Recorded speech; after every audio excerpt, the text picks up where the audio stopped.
Welcome back, everyone. Today we're gonna talk about Genesis 2 verse 9.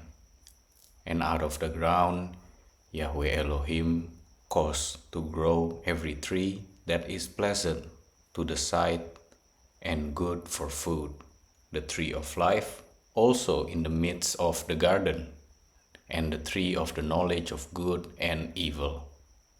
This verse introduces one of the most mystically loaded moments in the entire Torah, the emergence of the tree of life and the tree of knowledge of good and evil. In the eyes of the Zohar, this verse unveils the spiritual architecture of duality and unity, of divine energy descending into the world through paths of wisdom and free will.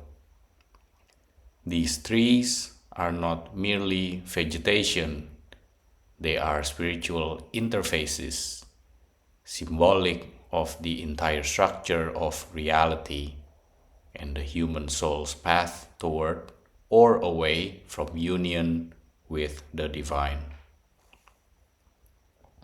The first phrase we have, out of the ground Yahweh Elohim caused to grow. This is earth as spiritual matrix. The Zohar notes that it is Yahweh Elohim who causes the trees to grow, combining mercy and judgment. This signals a balanced flow of divine influx into the earth, the vessel.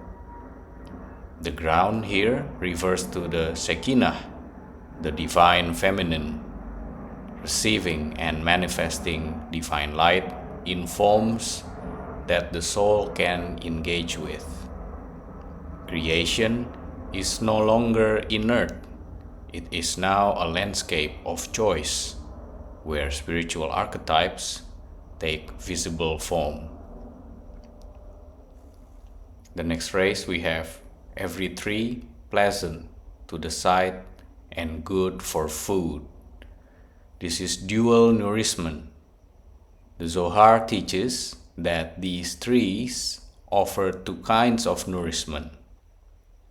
The first we have pleasant to the sight, which is spiritual beauty, awareness, divine contemplation. It is food for the eyes of the soul. The second one, we have good for food, which represents sustenance for the body, connection to physical life. This dual function represents the fusion of upper and lower, the interplay of form and spirit, where all things can either elevate or entrap, depending on intention. In Eden, nothing is neutral. All existence is infused with spiritual potential. The next phrase from this verse we have, the tree of life. This is a channel of unity and eternal being. The tree of life, according to the Zohar, is the symbol of divine unity. It represents the Sephirotic system as a unified, balanced whole. Eating from it means entering a state of eternal harmony, where the soul is aligned with Ein Sof, the infinite. The tree of life is the central column, the path of the righteous, the secret of Torah, Zohar Bereshit. To access the tree of life is to access immortality, not necessarily in the body, but as perpetual connection to divine truth. The next phrase we have, in the midst of the garden. This is the axis of consciousness. The tree of life is placed in the midst, the spiritual center. This denotes as the excise mandai, the spinal column of reality, around which the entire structure of the garden and of the human soul revolves. The Zohar aligns this centrality with Tiferet, the balance of mercy and judgment, the heart of the tree of Sephirot. It is through this central axis that the soul can ascend or descend, depending on the path it chooses. The last phrase we have, and the tree of the knowledge of good and evil. This is duality and free will. The second tree represents a split in consciousness. Unlike the tree of life, which is pure unity, the tree of knowledge introduces Da'at Tov Vira, which is knowledge of opposites, the possibility of separation, of ego, of moral complexity.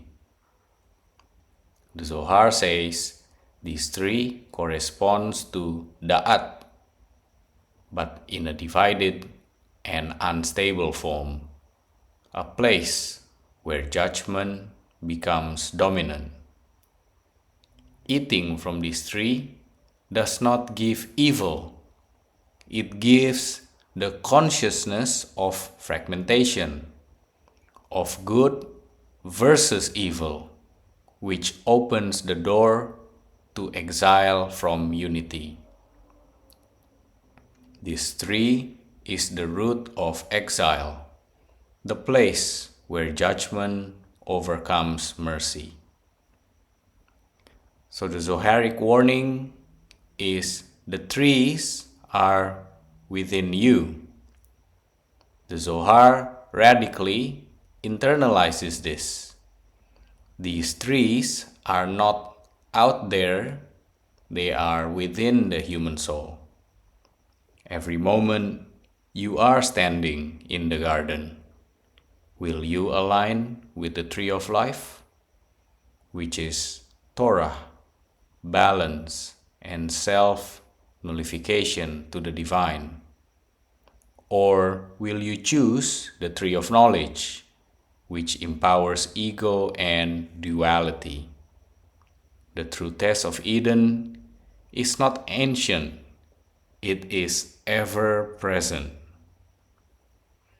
This verse, according to the Zohar, unveils the mystical blueprint of human choice, the emergence of two paths, the tree of life, symbolizing divine unity and eternal truth, and the tree of knowledge of good and evil, symbolizing duality, ego, and fragmentation. The ground becomes fertile not only in form but in spiritual symbols. All trees, pleasant to sight and good for food, reflect the dual nourishment of body and soul, the outer world infused with divine presence. But at the heart of this landscape are two spiritual axes. The tree of life is the path of the Sephirot, of Torah, of unity, eternal alignment with divine light. The tree of knowledge is the entrance to exile, consciousness of separation, of moral autonomy, of potential fall. The garden is not in the past. It is a mystical condition of the soul. Every day, every thought, you are standing in it. The trees are before you. Will you reach for unity or for fragmentation? The choice is always now. That's it for today. Thank you very much for your donation. Be blessed, everyone, and I will see you on the next episode.